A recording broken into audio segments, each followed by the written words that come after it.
we'll start the outreach meeting. And first item is call to order and the roll call. Mayor Dawn, Dardis. can you? Yes, sorry, Roger. Mayor Dardis.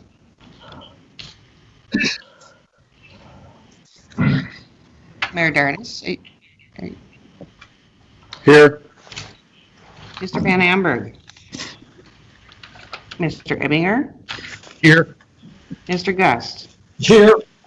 Ms. Mastel. Mr. Captain. Here. Mr. Campbell. Here. Mr. Steen. Here. Mr. Olson. Here. Ms. Carlson. Mr. Strand. A quorum is present. Okay, thank you. Next item is approval of minutes from the previous meeting. Is there a motion? Steen moves to approve. Okay, thank you. Is there a second? Campbell Captain, second. Okay, we have a motion and a second. All those in favor say aye. Aye. Aye. Aye. Opposed, same sign. Motion carried. Mr. Chairman, can you folks hear me? This is John.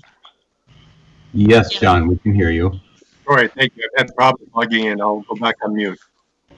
All right, thank you. Next item is approval of the order of agenda. Anything need to be moved? Steen If not- moves to approve. All right, thank you. Okay, we have a motion and a second. All in favor, say aye. Aye. Aye. Opposed, same sign. Motion carried. Then item 4, other business. Jennifer, do you want to take it from here? Sure. So thank you, Roger. Thank you to the committee for having me today. So this is my first presentation to you full on for the public outreach meeting. So bear with me a little bit. I'm controlling my computer and the content at the same time. So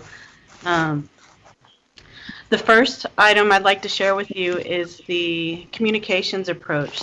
So we had talked about this previously where the goal is to have a communications plan for the diversion and the public outreach going forward. So I do have a plan in mind, but to get to that final plan, I wanted to listen to what I could find out about the project and all involved in my time here so far, come up with an initial approach on how I intend to get to that plan, and then bring elements of that plan to future meetings going forward.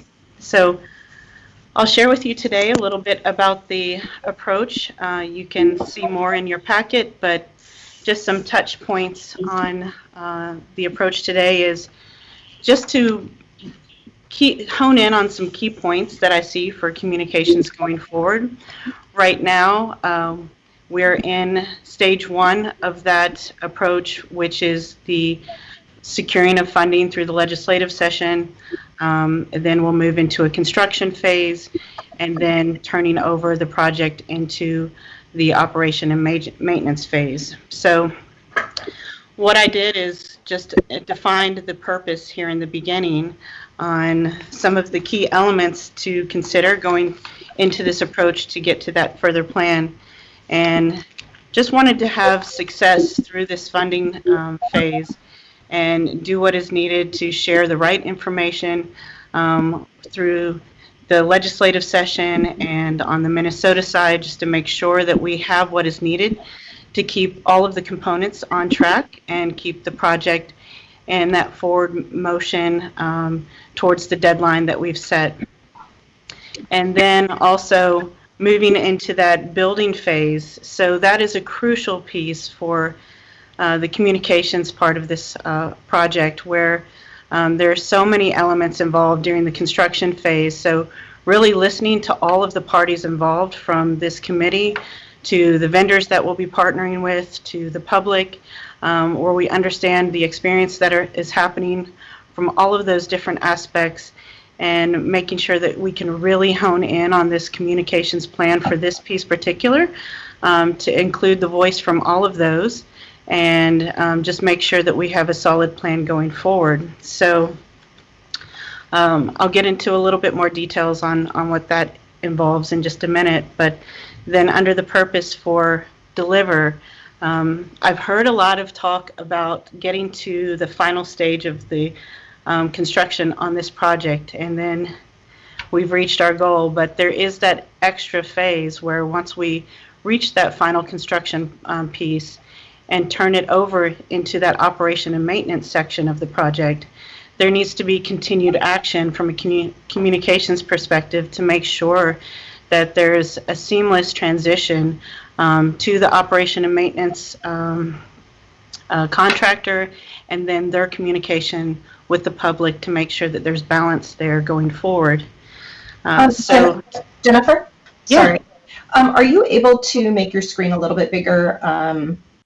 I looked for my packet, but if you're able to make it bigger so that it's a little bit easier to read on the screen, that would be really helpful. Thank you. If I can make it even bigger. How's that? Much better. Thank you. It just only shows part of it, so I'll have to scroll a little bit as I go, but Yep, that's fine. super. So then getting into just some of the communications principles, really trying to make sure that whatever we do is interactive as possible, so we're transparent in the information that we're sharing, but also listening to what needs to be heard. Taking a strategic approach to just focus the team efforts on the right channels. I think right now we have quite a few avenues that we're broadcasting through. So when we do that, the information might get diluted a bit or maybe not stay in sync. So just reevaluating the best ways to share information so we can have a consistent voice in what we're sharing.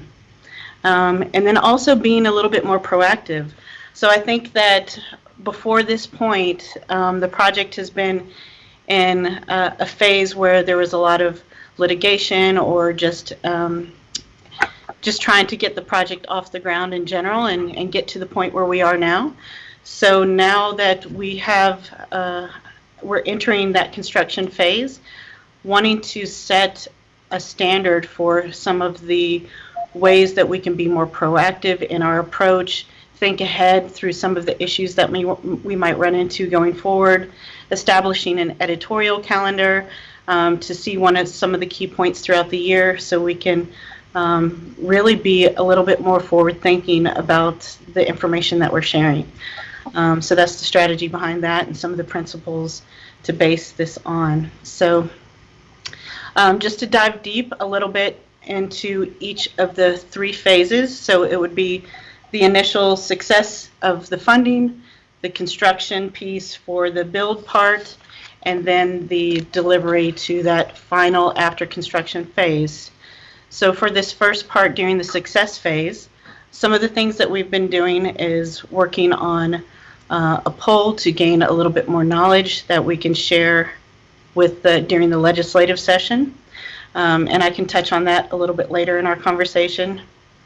Also, just trying to connect as much as possible to engage with leadership and key members during this session to get the information out there that's needed so we're all on the same page, and then hear what some of the questions and needs are so we can get more information. And part of what we're doing in that aspect I'll touch on a little bit later, between the survey and some newsletter information as well. And then just circulating that information through the newsletter. So one of the things that we have done during this time of COVID where we can't have face-to-face meetings is put together so a one-page bulletin that we can share on a weekly or timely basis whenever needed to just use some of that information from the survey to share key points that we've heard from the public, from our resources on just making a a positive awareness around what the project is doing and some of the things that we're hearing need to be addressed. And then also just making sure that we are using that information beyond just the newsletter and educating through other areas, which might be amplifying that voice on social media a bit more, making sure there's some media publications happening, and ensuring that that information is on the website and shared in all the avenues that people will need to be able to find that information. So I'll quickly just pause there until I get into this next phase of the build to see if there's any initial questions on what I've shared so far. Mr. Chair, this is John Strand. I'm just curious, is this poll already done or is it forthcoming? So the poll is completed, and we'd like to do more going forward. So when we do that, I'd like to partner with you on some of the questions and things that we can do going forward. What we did was gather just kind of initial baseline for communications to see where the temperature was on the project and where we might have some communication needs in general. So happy to share that with you, and then we can meet and see how we can partner on that going forward. And I understand that. I just, my sense is people around here oftentimes don't react well to polls. They think you're spending money on things that aren't essential. Mm-hmm. And they get the hair up on the nape of their back of their neck. So just a word of caution. Okay. Good to know, and I definitely understand that. Although for me to be able to do the best that I can as well, I really want to reach out and understand the audience as well. So good feedback, and we'll see how we can find a balance on that going forward. This is Councilmember Carlson. I would agree with Commissioner Strand. I know that I received a phone call from an individual who is very engaged in her community in Bismarck, and she received this call, and some of the questions just, like I said, she's very well engaged, and they were asking a lot of questions about specific members of the diversion committee, people that were on the Minnesota side that Bismarck individuals really, she didn't know who our mayor was or things like that, nor probably would she. I would agree that the culture isn't one that is overly receptive to phone polls. And I think if you visit with the members of this outreach committee prior to engaging in a second poll, I think that might be extremely helpful, because it might not be the best strategy to do another poll. I would be really interested in knowing what the summary of this first poll was. Additionally, I am from Western North Dakota, and I have a significant number of family members who live and reside in Minot, North Dakota, and they are much more focused on their own flood mitigation that occurred in their community versus on the Fargo-Moorhead diversion. Yeah.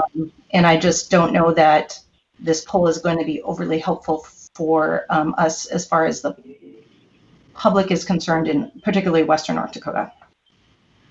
Understand and appreciate the feedback from both of you. So definitely will align on a poll if we do one going forward. I spoke with Roger this morning a bit, and we talked about this exact thing. I think he raised some of the same concerns as well. So the plan is to definitely meet and see how we can partner on this going forward. So I appreciate the feedback. And I will make sure that this poll is shared, so then we can talk about it and see where we can adjust going forward. Thank you. Any other questions? Okay, then I'll move to the next phase of the communications approach. So there's 3 phases: the success, build, and deliver. The build phase is, I think, the most crucial part of this, because it will be the most extensive and lengthy part of the project when we're in this construction phase. So my goal is to put a more detailed plan behind this that I can share in the coming couple of months. And some of the key elements for this is just to ensure that there is definitely a consistent message across all of the groups involved, a strong partnership with the vendors coming in once bids are resolved, and ensuring that there is a consistent and solid message for safety, for the community, for any activities that are happening during this construction phase that might turn into a crisis, or and we need to have some kind of solid plan there in place, and then just ensuring that we're all on the same page and understand where we are in the progress during the construction phase as well. So more to come on this, but you can take a look at some of the approach for the thought going into that through this information shared in the packet. And then the deliver phase. So this is what I touched on before, where we've gotten to a point where we think the end of the project is when the construction finishes, but I want to ensure that even if my role doesn't continue after the construction ends, we will turn it over into the operation and maintenance phase.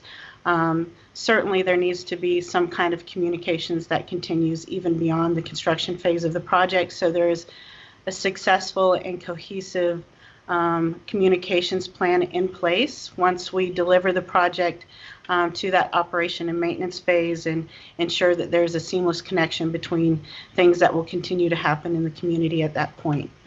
So that is a little bit about the approach that I've put together so far and some of the thinking behind it. And we'll definitely dive into this a little bit deeper, both one-on-one with the committee behind the scenes, so we can make sure that everything is on track there, and then bring forward those plans in the coming meetings as we go forward. So I think that this item is the only one that is for action, so I don't know if you need to do that now or if we wait till after I move to the additional points.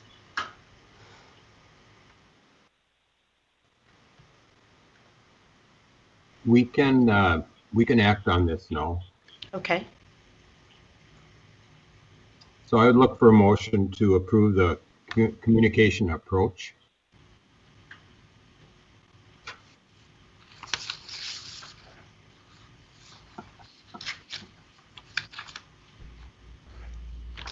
Dardis so moves. Okay, thank you, Mayor. Is there a second? Second, Councilmember Carlson. Okay, thank you. We have a motion and a second. Let's see. Let's go. All those in favor, say aye. Aye. Aye. Aye. Opposed, same sign. And motion carried. Okay, Jennifer. Okay. So I'll touch on just a couple of other things that I have for you. These informational points. There's quite a bit of information here, so I won't go through all of it now.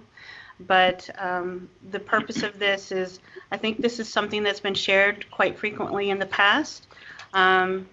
This has been updated and is current as of just in this past week. The purpose of this is just to make sure that everyone has all of the current information to stay up to date on the project. There's so many key elements of it where I think it's easy to lose track a bit of what all we're doing. So this should give you a really great overview of any questions that you have. But certainly you can always reach out to me or anyone on the Diversion Authority if you have anything additional that you need to ask, or maybe we can provide more information in a certain area as well if you see anything there. But this will be shared with all three committees in their packets and in the board packet, so everyone should have the same information to stay on the same page. But I'll ask if you could just take a look at this, and then if you have any questions, reach out to me if you find that there's anything additional that's needed. certainly can add that and share in future meetings as well.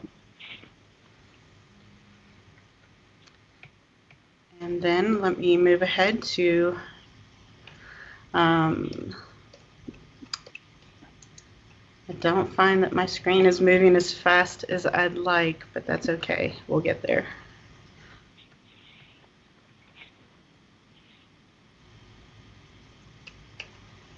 So as I'm scrolling to the next screen, I'll just share that what I'm going to be showing you is the new branding and templates. Actually, not new. They're just enhanced, really, is what I'll say. Is we had some really great branding before. I think that what I found is that we had a couple of different logos and still several different names for the project, the authority, and we wanted to try and not only with the information points that were just shared, not only get the information aligned, but also just the visual aligned as well. So the thought behind this was just to ensure that we had a consistent visual along with our consistent messaging going forward.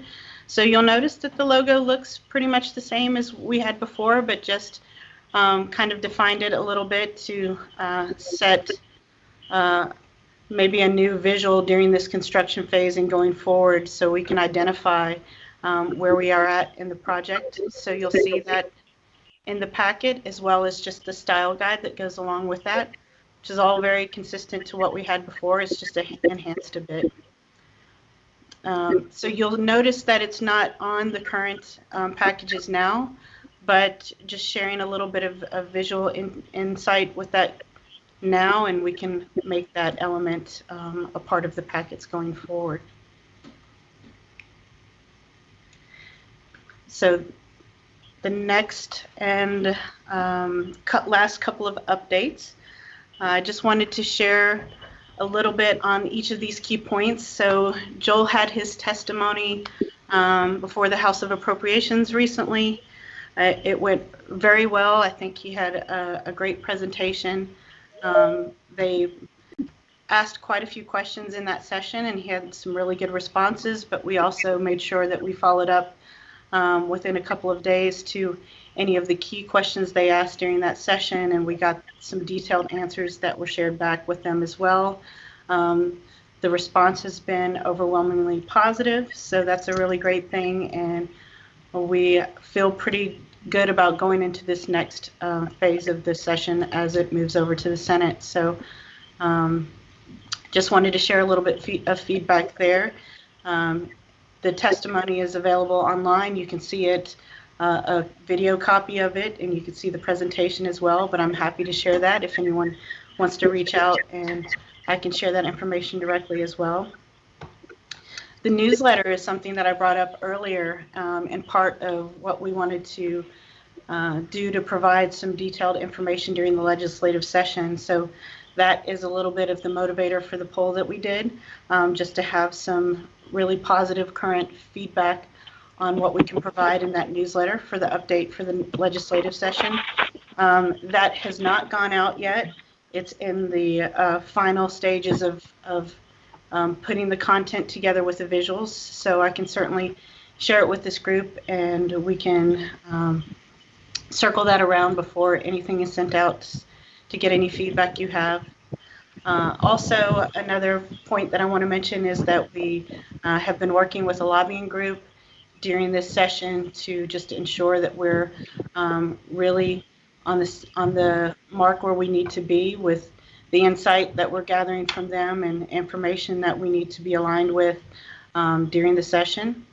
And also to go along with that newsletter and the information that we're learning through the group and the survey is providing just a general FAQ sheet for some of the most common questions that we hear about the project or the budget or any of the things that normally have come up during the session or just common things that we know that we need to share the information on, because we do have that informational points packet, but it's so lengthy that it's good to share a little bit of the FAQs on a one-pager, so there's some more active information that can really resonate quickly.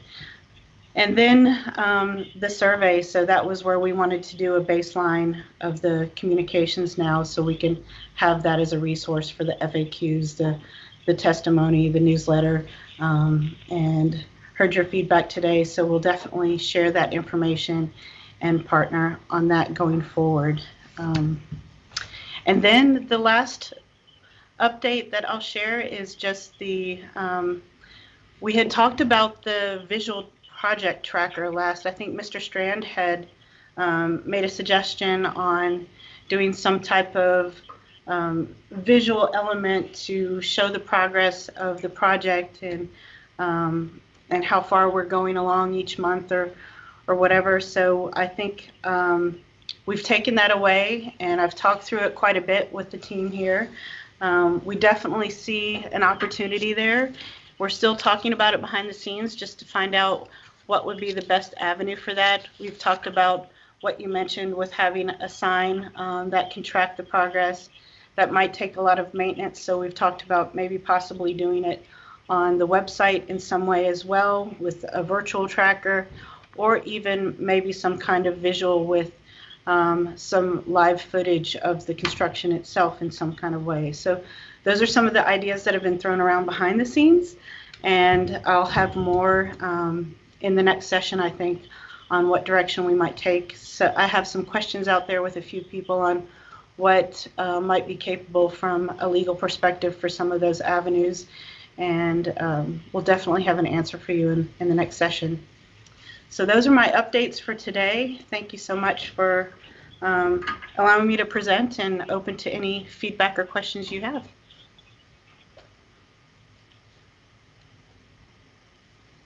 Any questions or suggestions?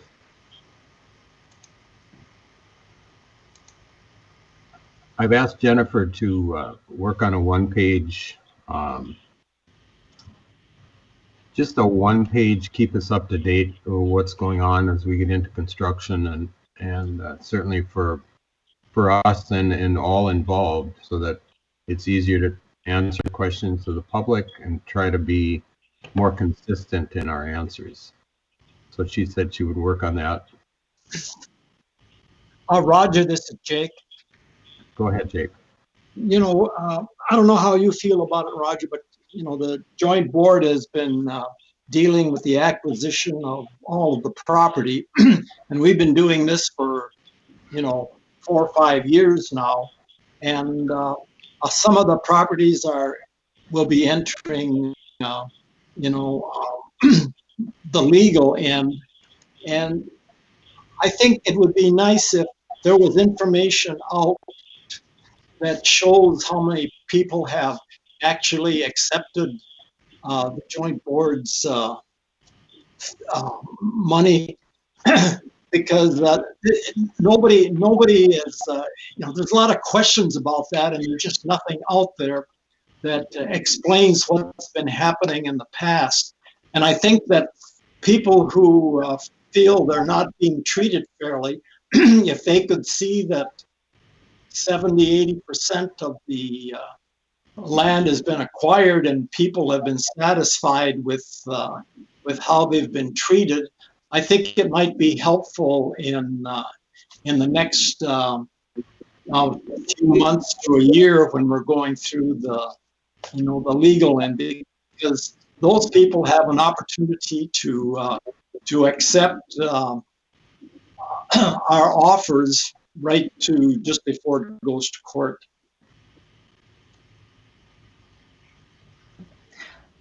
Chairman Olson, I just wanted to say that I concur with what was just said. Unfortunately, I do have to leave because I have another Zoom meeting to connect onto at 2:30, so I have about 30 seconds. But thank you all for this information, Jennifer, for putting this together, and I look forward to reading the meeting minutes, and I'll see you guys all next month. Stay warm and stay healthy. All right, Shelley, thank you. Jake, I think you make some good points. I think it is something that we should work on, and certainly we can compile from the joint board. I believe we could compile maybe the information that they need, or it could be through Eric and A2S. I'm sure also has those records that would be available. So probably a suggestion, Jennifer, that we should look at. And we have had pretty good success to this point. But as we get into the last lands that we need to acquire and the property rights, it has gotten more difficult. Eric.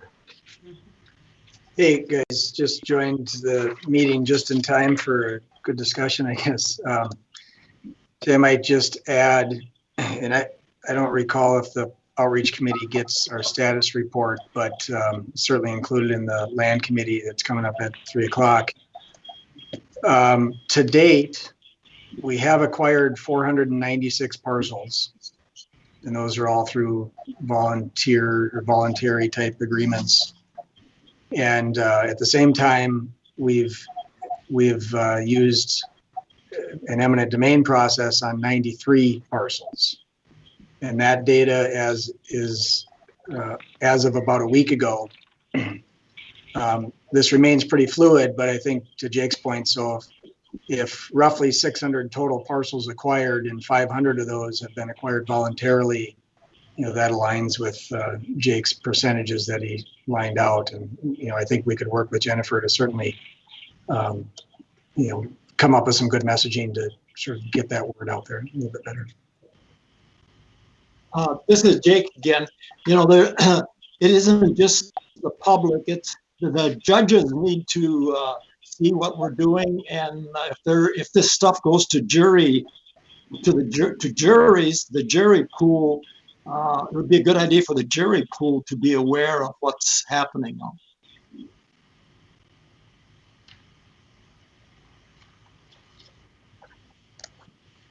Okay, Jennifer, we're giving you a task.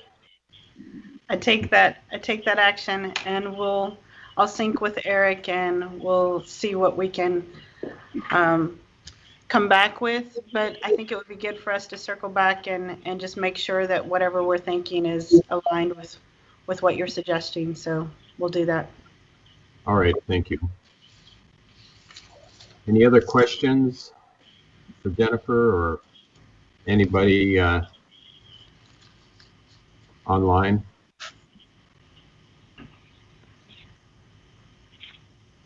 If not, good job, Jennifer, for your first outing with the Outreach Committee. Thanks for going a little easy on me today. All right. All right. Look forward to more. All right. And our next meeting is February 24th at 2 o'clock. And I guess we'll look for a motion to adjourn. Strand, I so move. Jake seconds. All right. We have a motion and a second. I think we're adjourned. So thank you. Thank you, Roger. Everyone.